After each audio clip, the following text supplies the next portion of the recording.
les graves troubles à l'ordre public intervenus ces derniers jours dans notre pays, avec leur cortège de drames et de préjudices infligés à de paisibles citoyens et à des hôtes qui ont choisi d'investir et de vivre chez nous, procèdent du refus d'un citoyen de se soumettre à la justice de son pays, devant laquelle il a été attrait par une plainte pour viol présumé déposée par une autre citoyenne d'égale dignité et d'égal droit. Je voudrais présenter mes condoléances aux familles des victimes ainsi qu'à l'ensemble du peuple sénégalais et convoiter d'Allah qu'il les accueille dans son paradis le plus élevé. J'exprime toute ma solidarité et toute ma compassion à l'endroit des compatriotes et hôtes qui ont subi des dommages dans leurs biens et dans leurs personnes et exhorte l'État à les secourir au mieux. J'exprime toute ma fierté, toute ma reconnaissance, toutes mes félicitations à nos forces de sécurité et de défense, les meilleures au monde, pour leur professionnalisme, leur courage, leur sens de la mesure et de la responsabilité qui ont permis de contenir des assauts d'une violence inouïe avec une admirable maîtrise. Conformément à la recommandation prophétique faite à tout musulman d'être solidaire de son frère qui subit une épreuve, qu'il ait raison ou tort, je voudrais exprimer ma solidarité à mon jeune frère Ousmane Sonko, frappé par une terrible épreuve. S'il sait que les accusations portées à son endroit par la citoyenne Adji Sarr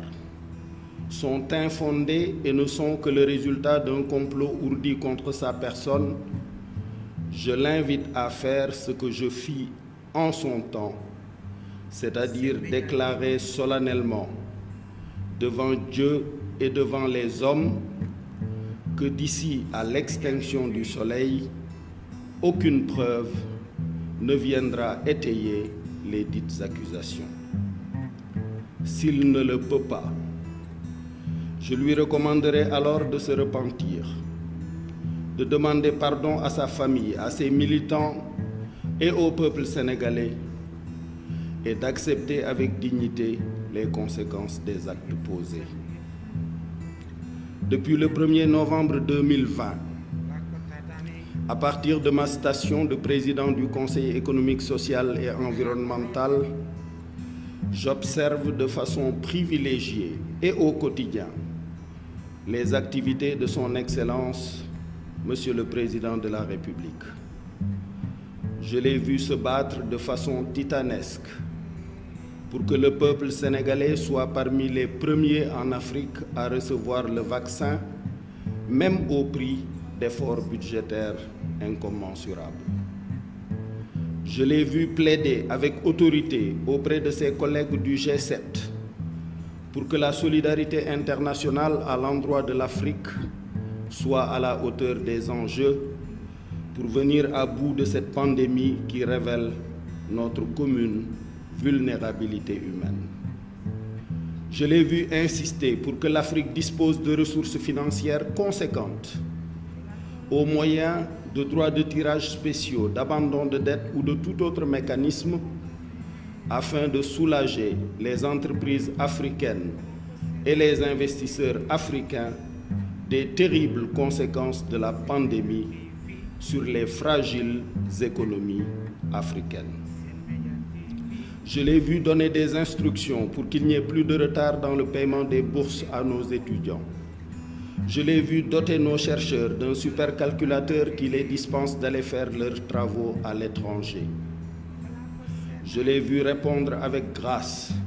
aux sollicitations de ses collègues du G5 Sahel en contribuant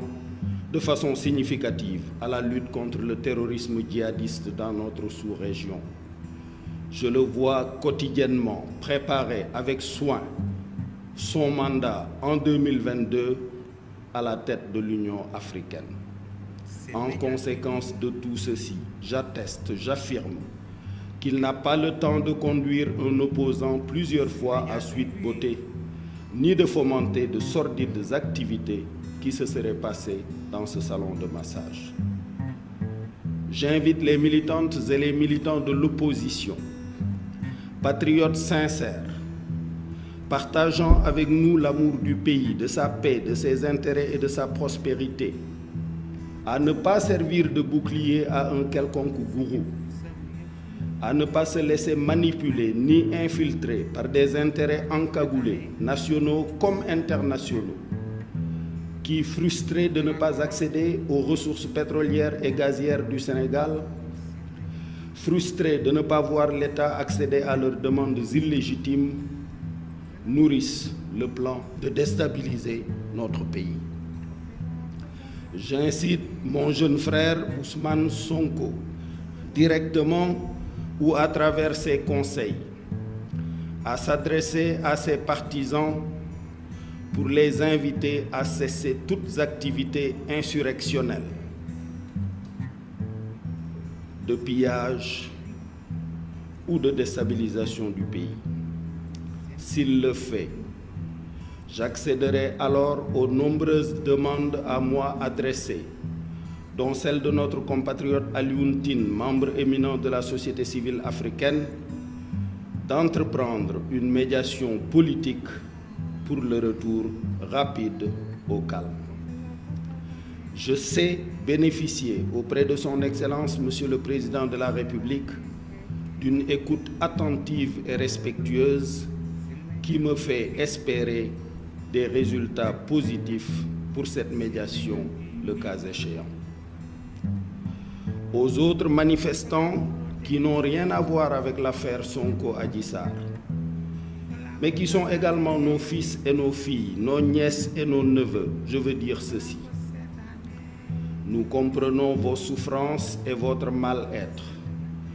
dus au manque d'emploi et aux difficultés de toutes sortes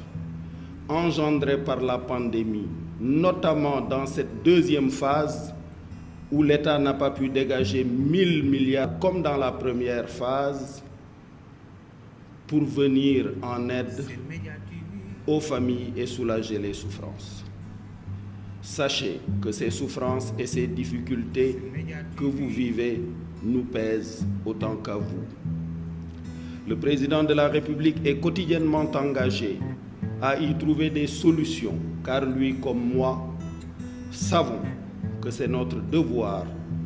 comme nous le faisons avec nos propres enfants,